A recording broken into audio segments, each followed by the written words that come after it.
제가 참관을 좀 해도 될까요? 풀타임으로 안 보고 싶어서. 수업 어떻게 하시는지.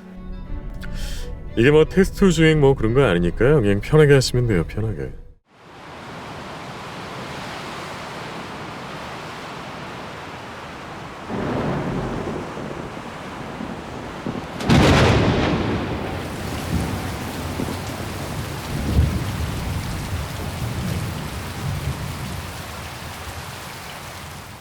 무슨 대학생이라 그리고 기세가 다르다 기세가. 오빠랑은 다르지. 네가 내 대신 얘 과외 선생님 좀 해줘라. 영어. 그게 뭔 소리야? 인터넷과 핸드폰이 끊어지고 커피나라 투지. 가지고 있는 돈도 다 떨어지고 온 가족이 모여서 피자 박스를 접어야 할 정도로 아주 곤란한 처지였던 기훈은 당연히 민혁의 제안을 수락했고 미대를 꿈꾸던 동생의 도움을 받아 대학 졸업장을 위조합니다. 저는 이게 위조나 범죄라고 생각하지 않아요. 저 내년에 이 대학 꼭 갈 거거든요. 근데 뭐 민혁 쌤이 갑자기 유학을 간다니까 이건 뭐. 영교가 지켜보는 가운데 수업을 무사히 마친 기훈은 다혜의 과외 선생 자리를 따내게 되고 얼마 뒤 동생 기정까지 그 집에 끌어들이는 데 성공합니다. 그렇기 때문에 저의 급여가 상당히 높은 수준으로 책정이 될 것 같은데 괜찮으시겠어요? 이게 끝이 아니었습니다. 기정은 아버지를 취업시키기 위해 운전기사에게 누명을 씌웠고 이 새끼가 여간비에 켜지 뭐 적금을 붓나. 아이씨. 그렇게 운전기사가 된 기택은 이번엔 와이프를 데려오기 위해 가정부를 몰아내려 하죠. 그 아줌마가 엄청 심한 복숭아 알러지, 응? 알레르기가 있다는 거야. 다혜에게서 정보를 입수한 기훈은 곧바로 작업을 시작했고 가족 모두가 힘을 합쳐 문광을 결핵 환자로 만들어버립니다.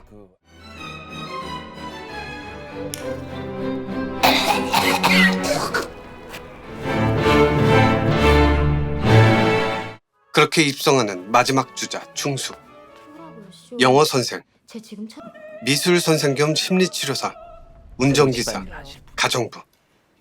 가족 모두가 사기를 쳐서 한 집을 점령한 기택네 식구들은 집주인이 캠핑을 떠난 사이 마치 파티라도 벌리듯 축배를 드는데 그때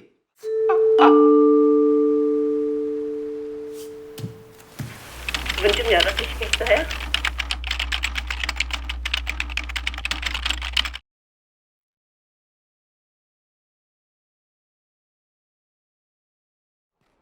이 영화의 큰 줄기는 크게 두 가지로 나눌 수 있습니다.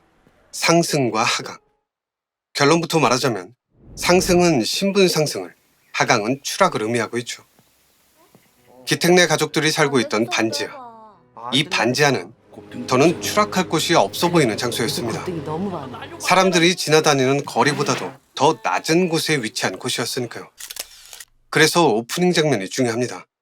우리가 아무 생각 없이 밟고 다니는 땅 아래에도 사람이 있다는 걸 보여주는 카메라 무빙이었으니까요. 영화는 바로 거기서부터 시작됩니다. 모두가 인지하고 있지만 대부분 외면하고 있는 소외된 그 장소에서 말이죠. 병기보다도 더 낮은 곳에서 생활해야 하는 바로 그 장소. 기훈은 그동안 몰래 쓰던 와이파이에 비번에 걸리자 핸드폰을 하늘로 치켜들었고 결국 새로운 와이파이를 찾아냈습니다. 그리고 피자 가게에서 연락을 받아 알바를 할 수 있는 기회를 부여받죠. 여기서 재밌는 건 기우의 핸드폰이 맞닿아 있던 천장이 다른 사람들에게는 바닥이라는 겁니다. 마치 바퀴벌레가 땅을 기어다니다가 부스러기를 찾아낸 것과 크게 다르지 않은 상황인 거죠. 그래서 기택내 식구들이 끊임없이 위를 바라봤던 겁니다. 그들의 생존에 필요한 모든 것들이 저 땅 위에 있었기에 사람답게 살기 위해선 사람들의 발밑이 아닌 눈높이에 맞춰야 하는 게 당연한 일이었죠. 기우가 끊임없이 높은 곳으로 향했던 이유는 바로 그 때문이었습니다. 알바 자리를 노릴 때, 이참에 알바생 새로 뽑으실 생각 없으세요? 알바 자리를 소개받을 때, 네가 내 대신 얘 과외 선생님 좀 해줘라. 영어. 알바 자리를 따낼 때 어떻게 치고 나가는가, 장악하는가, 거기만 관심 있다? 기우는 분명 타인들과 눈높이를 맞추며 기회를 노렸습니다. 그리고 그렇게 잡은 기회를 놓치지 않고 가족들 모두를 반지하에서 끌어올리려고 했죠. 실제로 그렇게 만들기도 했고요. 그 후 기우는 가장 높은 곳에 올라 사람들을 내려다보기까지 하는데 그랬던 그가 왜 추락하게 됐던 걸까요? 그리고 기우는 어떻게 거기까지 올라갈 수 있었던 걸까요?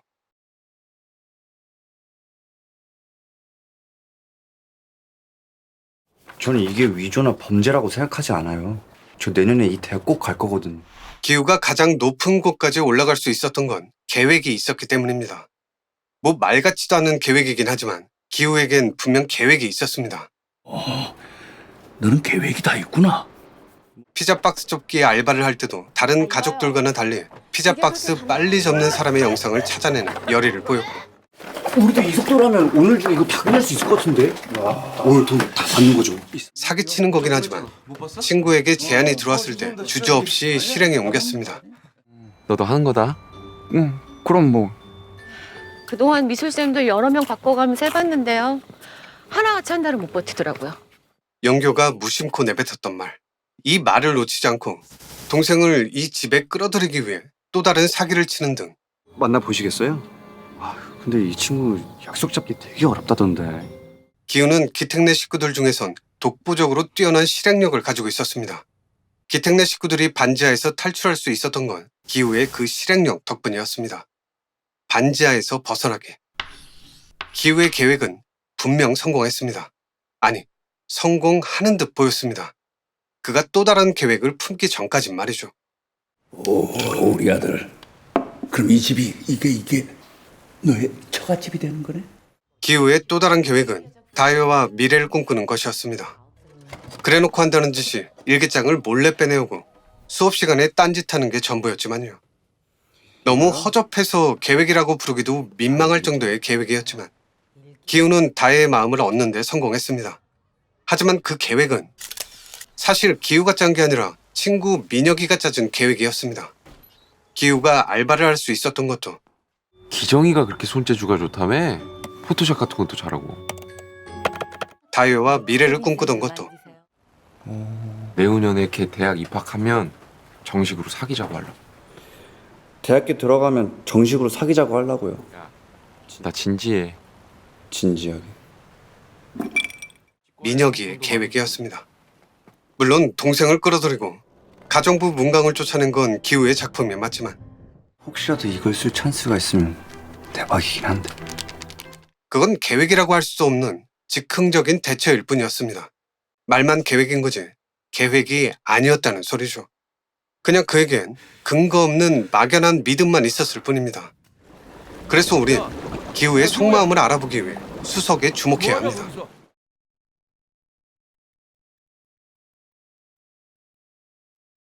이걸 꼭 갖다 줘. 민혁이가 들고 나타났던 수석. 수석을 처음 본 순간 기우는 수석과 눈을 맞추며 이런 말을 했습니다. 이야, 이거 진짜 상징적인 거네. 그리고 기택이 운전기사 면접을 보기 전 함께 갔던 기사식당에서도 비슷한 말을 했죠. 와, 여기 진짜 상징적이다. 아버지, 우리가 기사식당에서 밥을 먹고 있네요, 하필이면. 과외 자리를 따낼 수 있었던 건 민혁이의 소개가 있었기에 가능한 일이었고, 기사식당에 갔던 건 싼 가격에 많이 먹을 수 있었기 때문이지만 기우는 뭔가의 상징을 부여하려 했습니다.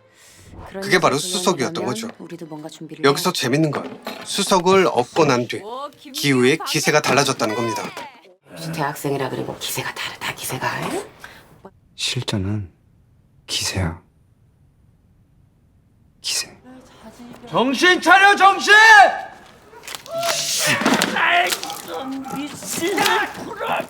하지만 영화 중반부까지 기우는 수석에 집착을 보이진 않았습니다.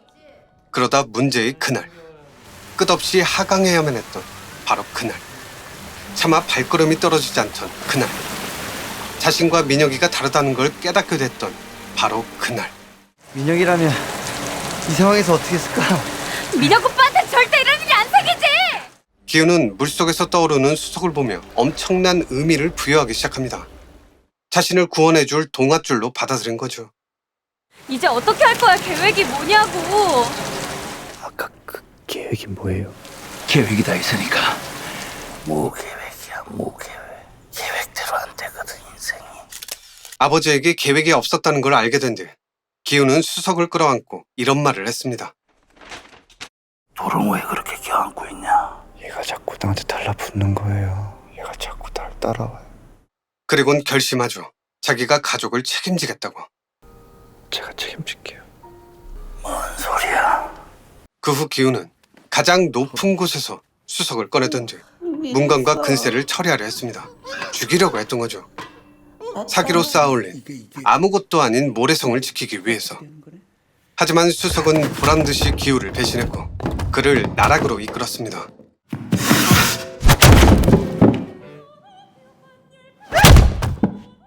수석은 가장 절망적인 상황 속에서 떠올랐습니다.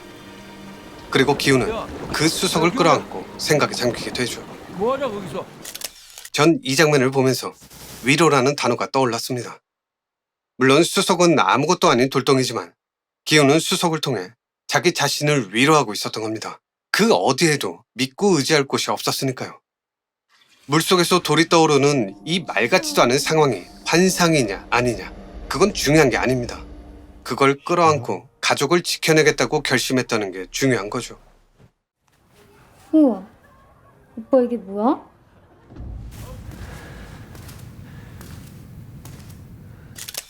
만약 우리가 기우 대신 저 자리에 있다면 어떤 선택을 하게 될까요? 돌이라서 공감이 되지 않는다면 이건 어떤가요?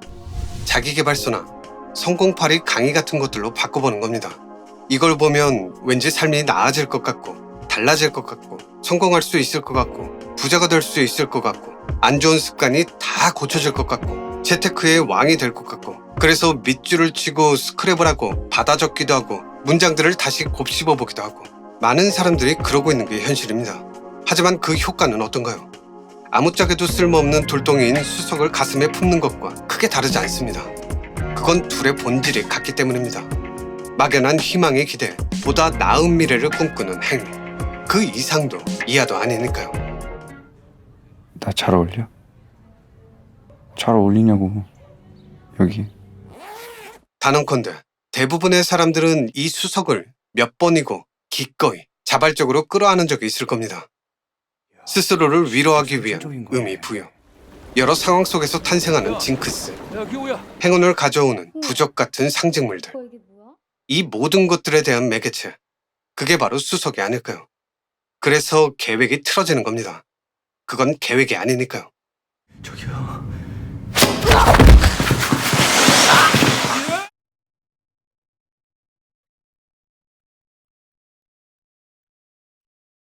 영화 속에선 끊임없이 계획을 강조했습니다.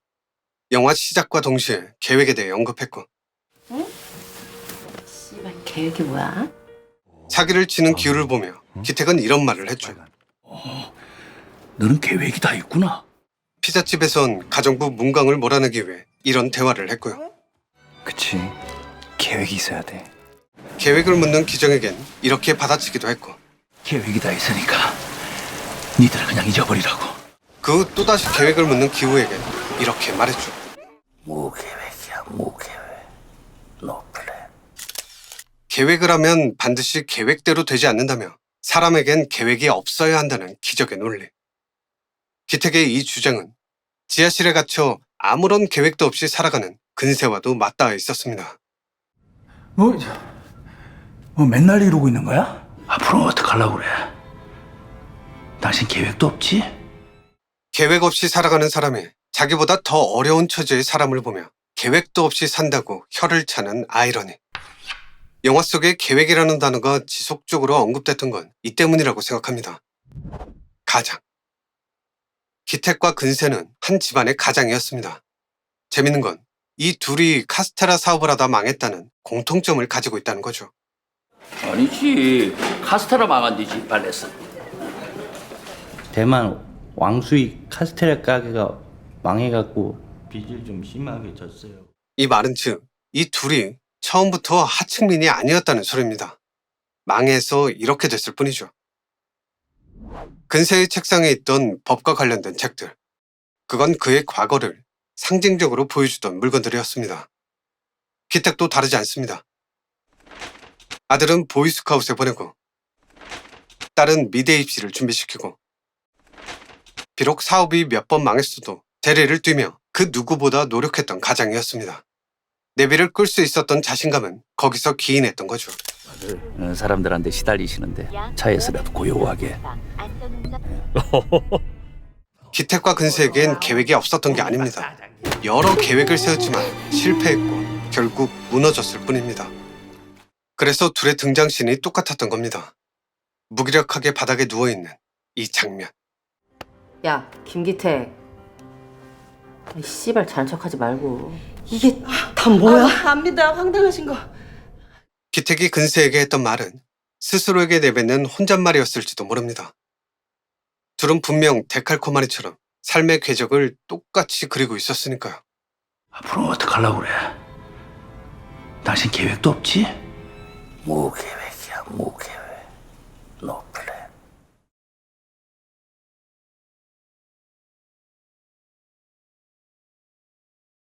영화 속엔 또 다른 가장이 2명 더 있습니다. 박 사장과 기우.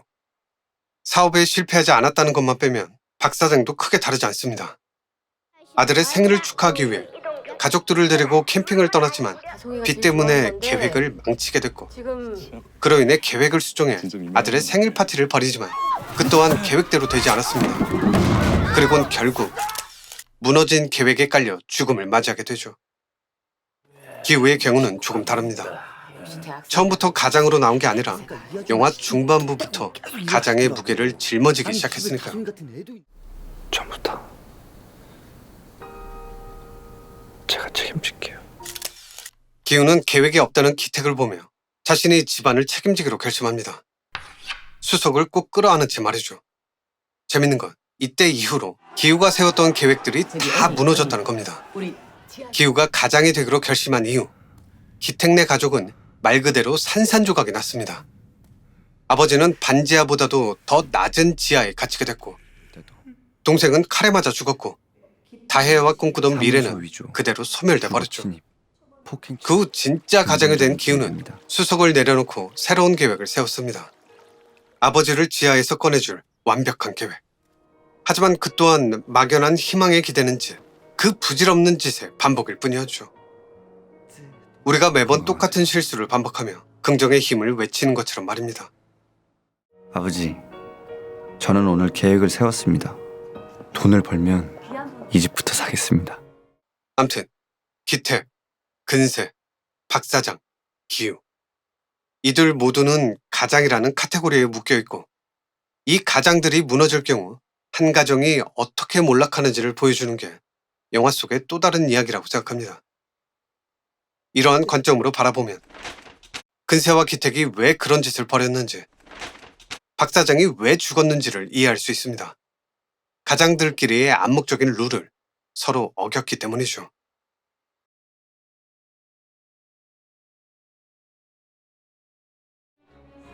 박 사장에겐 보이지 않는 선이라는 게 있었습니다. 아니 그리고 굳이 할 거면 제 앞자리에서 그냥 하지 왜 선을 넘어오는 걸까? 그래. 그냥 당신이 점잖고 무난한 핑계거리 하나 만들어서 조용히 내보낼 수 있지, 윤 기사.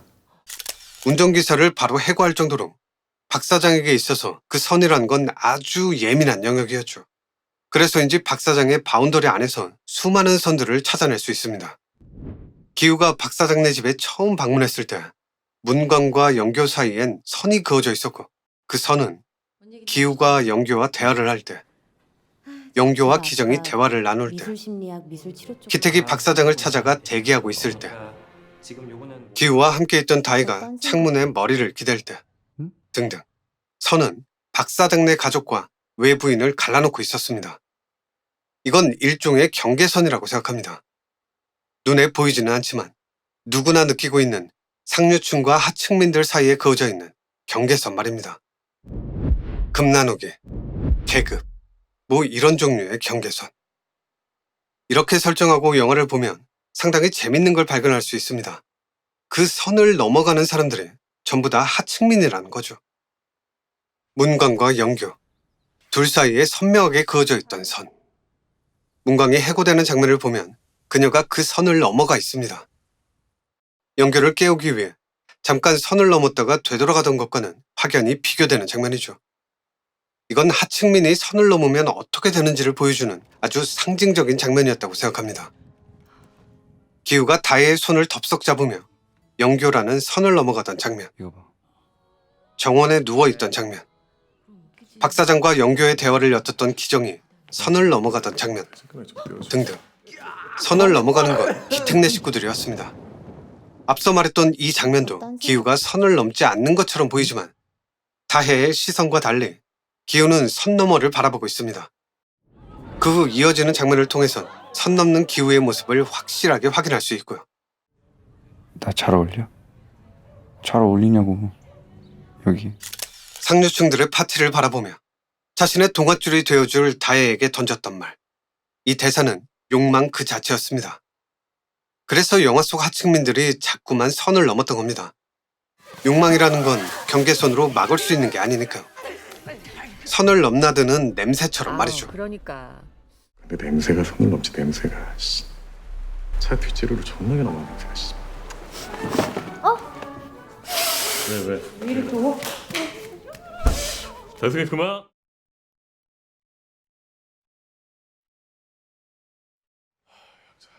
지하를 한 번 다녀온 대가로 새까맣게 더러워진 발바닥. 기택은 그 더러워진 발바닥으로 가족들 앞에서 철저하게 무너졌습니다. 뭔 냄새? 김 기사님 스멜. 왜 행주 삶을 끝나는 냄새 뭐 있지? 그런 걸 합시다. 박 사장이 내뱉었던 말들은 한 가정의 가장, 그 가장의 권위를 가족들 앞에서 짓밟아 버린 것과 동일합니다. 지하철 타는 분들 특유의 냄새가 있거든. 운전기사를 해고할 때도, 가정부를 해고할 때도, 뭐 빤스니 카섹스니 그딴 것들 아예 언급 자체를 하지 말고 그 무난한 핑계거리 하나 만들어서 조용히 내보낼 수 있지. 아줌마한테도 결행 얘기를 안 할 거야. 그냥 다른 핑계거리 만들어서 내보낼 거예요. 심플하고 조용하게. 그간 깔끔하고 조용하게 일처리를 해왔던 박 사장의 속마음이 이 순간 드러나 버린 거죠. 가진 거 없는 사람들을 무시하고 깔보던 본심 말입니다. 이 또한 냄새라는 단어로 정의할 수 있습니다. 이유야 어찌됐건 선을 넘어버린 거니까요. 이후에 나오는 대사가 더 재밌습니다. 윤기사를 해고했던 이유인 기정의 팬티. 그 팬티를 강렬하게 원하는 박 사장의 이중성. 아 우리까지 수준 떨어질 순 없잖아. 그러니까. 그 싸구려 팔 수 있어? 그런 거 입으면 존나게 무될 것 같은데 씨발. 연교도 다르지 않습니다. 약이란 얘기를 듣고 호들갑 떨단 언제고 약을 사달라니. 오마이 필로폰 코카인 뭐 이런 거. 그럼 난 마약 사줘. 마약 사줘.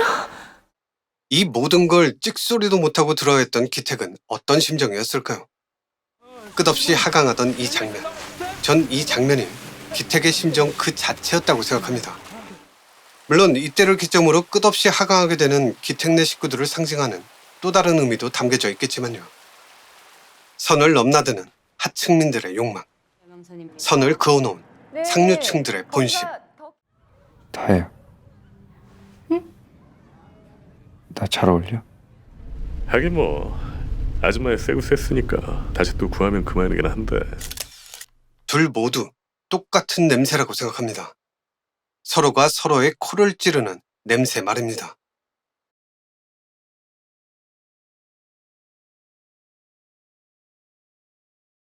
근세는 자신을 먹여주고 재워준다며 박 사장에게 리스펙을 외쳤습니다. 그가 퇴근하면 발걸음 소리에 맞춰서 전등을 켜줬고 또 감사 인사를 모스보어로 표현하기도 했습니다. 박 사장님 오늘도 잘 먹여주시고 재워주시고 리스펙트! 하지만 박 사장과 연교는 그걸 눈치채지 못하는 걸 넘어서 아예 근세라는 존재 자체를 모르고 있었죠. 그 뭐래나 그 단점은 딱 하나? 너무 많이 먹는 거? 맨날 뭐 2인분을 드셨대나 뭐. 쟤는 어째? 센서가 지멋대로야. 자신들이 그어놓은 선 안쪽으로만 들어오지 않으면 그 바깥쪽의 일들은 전혀 신경 쓰지 않았던 겁니다. 왜? 그럴 필요가 없으니까. 더군다나 근세는 선을 넘을 생각조차 못하는 최하층민이었습니다. 지상과 지하, 그 정중앙에 걸쳐 살아가는 기택보다도 더 낮은 위치의 사람이었죠. 가족끼리 자유롭게 만날 수도 없고 햇빛조차 허락되지 않는 꿈도 희망도 없는 그런 계층 말입니다. 그래서 근세가 이런 말을 했던 겁니다. 그냥 여기가 편해. 그냥 아예 여기서 태어난 것 같기도 하고. 하지만 상황이 어찌됐건 그도 똑같은 사람입니다. 박 사장은 자신의 기사를 스크랩해서 걸어놨고 기택은 와이프의 가장 찬란했던 과거를 벽면에 장식해놨습니다. 그리고 근세는 와이프와 함께 찍었던 사진을 벽면에 붙여놨죠. 박 사장과 기택, 그리고 근세는 전혀 다를 것 없는 똑같은 사람이었습니다. 각자가 서 있는 위치만 달랐을 뿐이죠.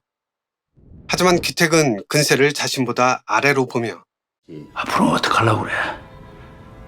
당신 계획도 없지? 라는 막말을 해댔고 얼마 지나잖아 근세와 똑같은 처지가 됩니다. 뭔 냄새? 김 기사님 숨에 그 행주 삶을 끝나는 멘트 뭐 있지? 그런 걸 합시다.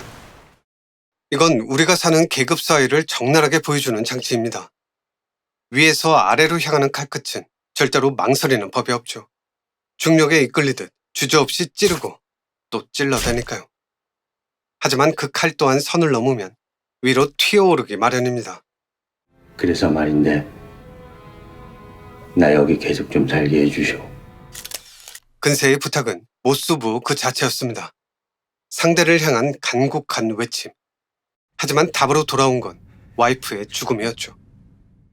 이건 근세의 세상이 부셔져 버렸다는 걸 의미합니다. 누군가에겐 꼴같지도 않은 모습이겠지만 그는 분명 한 가정의 가장이었고 자신의 가족이 죽어가는 걸 손 놓고 바라만 봐야 했습니다. 반작용. 그렇게 칼끝이 위로 튀어오른 겁니다. 박 사장에게 향했던 감사의 표시. 기택에게 외쳤던 절박한 부탁. 우리 박 사장님 너무나 싸. 뭐야? 그래서 말인데 나 여기 계속 좀 살게 해주쇼. 모스부어는 외침이었다고 생각합니다. 여기도 사람이 있다고. 땅 밑에 사는 사람들이 한둘인가? 반지하까지 치면 더 많지. 여기서 재밌는 건 더 이상 떨어질 곳도 없어 보이던 근세를 더 깊은 곳으로 걷어차버린 게 기택네 식구들이라는 거죠. 나를 발로 밀었어. 근세의 모스부어는 그 누구에게도 제대로 전해지지 않았습니다.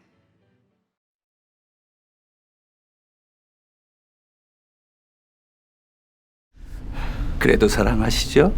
애 많이 쓰시네요, 대표님도. 하긴 뭐 어쩝니까, 사랑하시는데. 비슷해 보이는 이 대사는 전혀 다른 의미를 내포하고 있습니다. 앞서 나온 장면을 잘 보면 옆에 있던 트럭이 이내 선을 넘습니다. 그러자 기택은 씨발이란 욕을 내뱉고요. 에이, 씨발 진짜.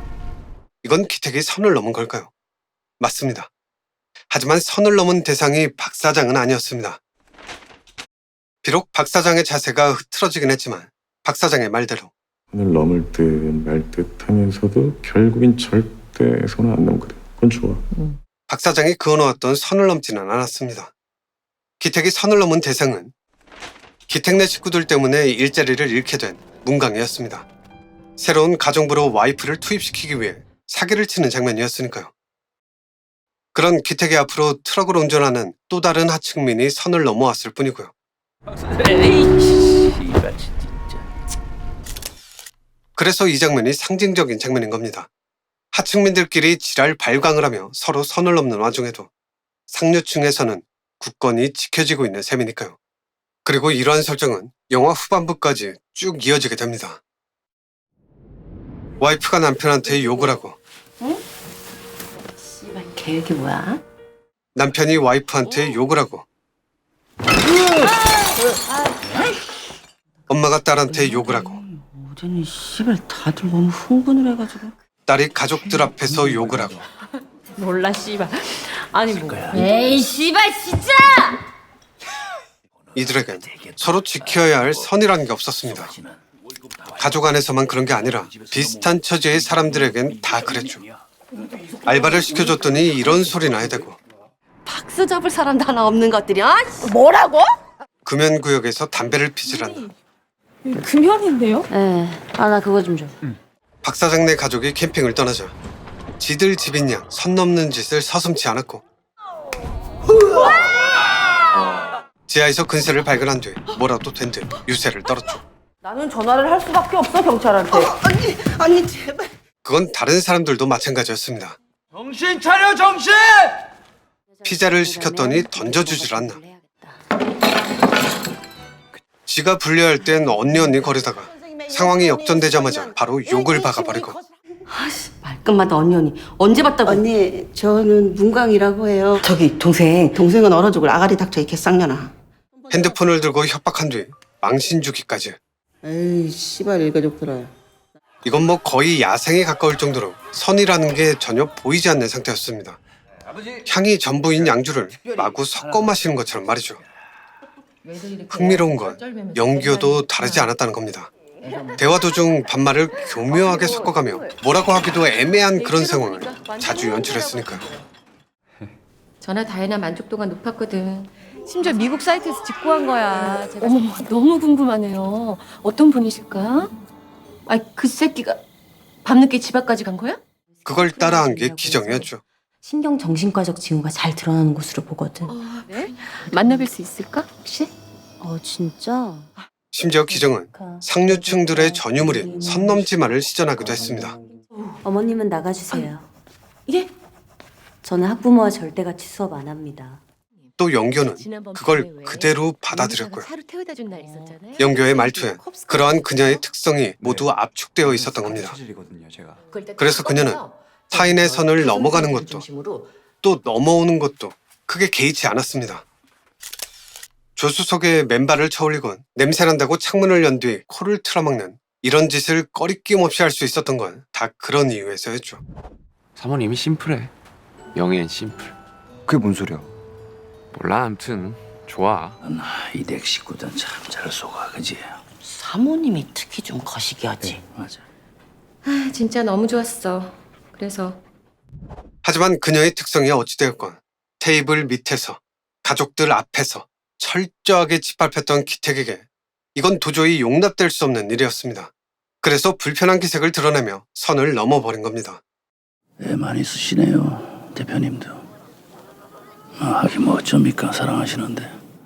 근세를 보며 코를 틀어막는 박 사장에게 칼을 쑤셔 넣은 건 이 모든 것들이 합쳐진 결과물일 뿐이었습니다. 이후에 벌어진 장면 또한 의미심장합니다. 선을 넘지 않고 반듯하게 누워있는 박 사장. 선을 계속 넘나드는 기택.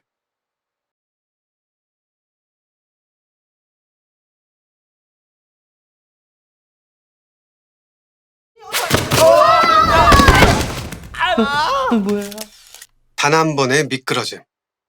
기우의 계획이 실패로 돌아간 건 단 한 번의 미끄러짐 때문이었습니다. 기택과 근세가 그렇게 된 것도 같은 이유였죠. 미끄러져서 어디까지 내려갔냐의 차이일 뿐 다를 게 전혀 없었습니다. 기택네 가족들로 예를 들어볼까요?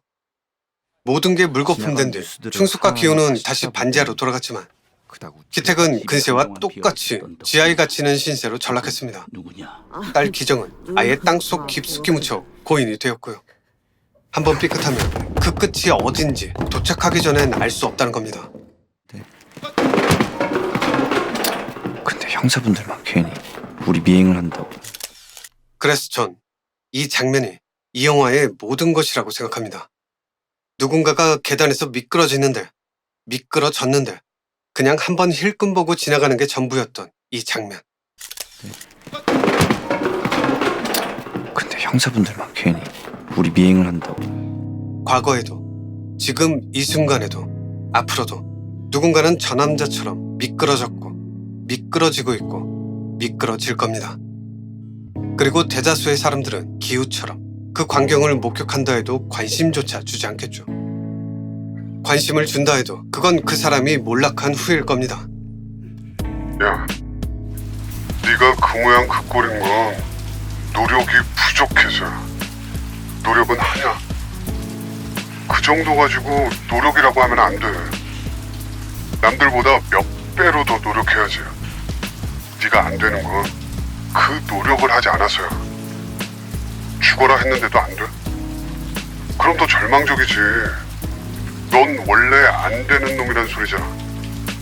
그러니까 핑계 좀 대지 마. 남들 잘 때 넌 노력해. 남들 놀러 다닐 때 노력해. 네 인생을 갈아놓고 죽어라 노력하란 말이야.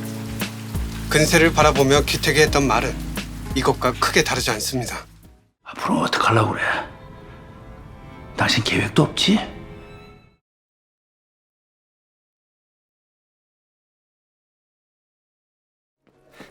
영화가 말하고자 하는 건 우리가 살고 있는 사회의 시스템, 그 시스템에 대한 고발이라고 생각합니다.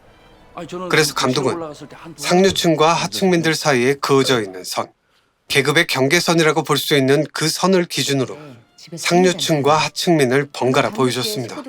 그러다 그들을 같은 공간에 몰아넣고 관찰했죠.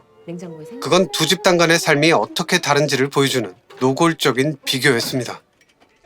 계단을 올라서야 나오는 집, 계단을 내려가야 나오는 집, 넓고 탁 트인 집안, 좁고 숨막히는 집안, 변기조차 보이지 않는 욕실, 변기가 집안 가장 높은 곳에 있는 욕실, 햇살이 넘쳐 흐르는 정원, 비가 오면 물이 가득 들어차는 앞마당 등등. 동시대를 살아가고 있는 같은 사람들임에도 삶의 질은 판이하게 달랐습니다. 근데 웃긴 건 계급장을 떼고 보면 하는 짓들이 똑같다는 겁니다. 더 자. 당신은 쉬어야 돼. 어제도 너무 고생하고. 다송이 너 수업? 자신이 구라쳐도 아무것도 모른다며 영교를 비웠던 기정은 이게 사람 음식인지 강아지 간식인지 그조차도 구분하지 못했고, 용기사가 뒷자리에서 X를 했다고 지랄하던 박 사장은 영교와 불타오르며 용기사가 흘렸던 팬티를 찾았습니다. 영교는 한술 더 떠 약을 찾기까지 했고요. 심지어 그녀는 기우에게 줄 과외비를 챙기다 돈을 빼는 찌질함을 보이기까지 했습니다. 더 나아가 감독은 반전을 통해 우리 사회의 또 다른 한 축인 빈곤층까지 등장시키며 이야기의 주제를 더 넓게 확장시켰습니다. 그리고는 하층민과 빈곤층이 서로 싸울 수밖에 없는 이유, 그들에게 허락된 파이가 한정적이기에 서로 피튀기며 싸울 수밖에 없는 근본적인 이유를 영화적 장치를 통해 풀어나갔죠. 동시에 용기사를 걱정하는 모습이나 지하에 갇힌 근세와 문광의 밥을 챙기려는 모습을 통해 이들이 악한 게 아니라 악에 받쳐 살아가고 있을 뿐이라는 걸 명확하게 표현하기도 했습니다. 그러니까 본질적으로는 다 똑같은 사람들이라는 겁니다. 서 있는 위치만 다를 뿐. 근세라는 인물이 중요한 이유는 그 때문이라고 생각합니다. 서 있는 위치만 다를 뿐인데 그의 등장을 보고 모두가 놀랐기 때문이죠. 기택네 식구들도, 박 사장네 막내 다송이도, 파티에 모인 사람들도, 심지어 영화를 보던 우리들까지 모두가 동일하게 경악했습니다. 지하에 사람이 있을 거라고는 생각조차 못했던 거죠. 폭우 때문에 삶의 기반이 무너진 하층민들, 그들의 오늘을 상상조차 하지 못하던 연우처럼 말입니다. 이 점이 시사하는 바는 상당히 큽니다. 영화 속엔 숨겨진 계층이 하나 더 존재하기 때문이죠. 중산층. 이 영화에 중산층이 나오지 않았던 이유는 우리 사회에서 중산층이 점점 더 사라져가는 이유와 동일합니다. 한번 무너지면 다시 올라가는 게 거의 불가능할 정도로 아래쪽에서 위를 향한 계층 간의 통로는 바늘구멍처럼 작아져 있고, 한번 미끄러지면 그대로 쭉 구덩이로 빨려 들어갈 수밖에 없는 우리 사회의 민낯 말입니다. 곰팡이가 핀 빵을 먹던 기택은 결국 제대로 된 빵을 한 입도 베어물지 못했습니다. 지하에 숨어 지내던 근세는 죽음을 맞이하게 됐고, 하층민과 선을 긋던 박 사장 또한 칼에 찔려 숨졌습니다. 완충지 역할을 하던 중간지대의 부재가 불러온 참극이었죠. 위층에서 짜파구리를 먹내만해 할 때 아래쪽에선 생존 싸움을 해야 하는 극단적인 양극화. 이 영화가 지독히도 잔인한 건 영화 속에서조차 답을 찾을 수 없기 때문입니다. 우린 어디서 답을 찾아야 하는 걸까요? 답을 찾을 수 있긴 한 걸까요? 그냥 이렇게 서로를 향한 혐오, 그 혐오 속에서 살아가야 하는 걸까요? 한 가지 분명한 건 이 계층 간의 문제를 해결하지 못하는 한 혐오라는 키워드는 점점 더 몸짓을 불려갈 거라는 겁니다. 이제는 하늘의 별이 된 배우 이선균. 더는 혐오 없는 곳에서 편안함에 이르렀길 바라며. 리우군의 다락방이었습니다.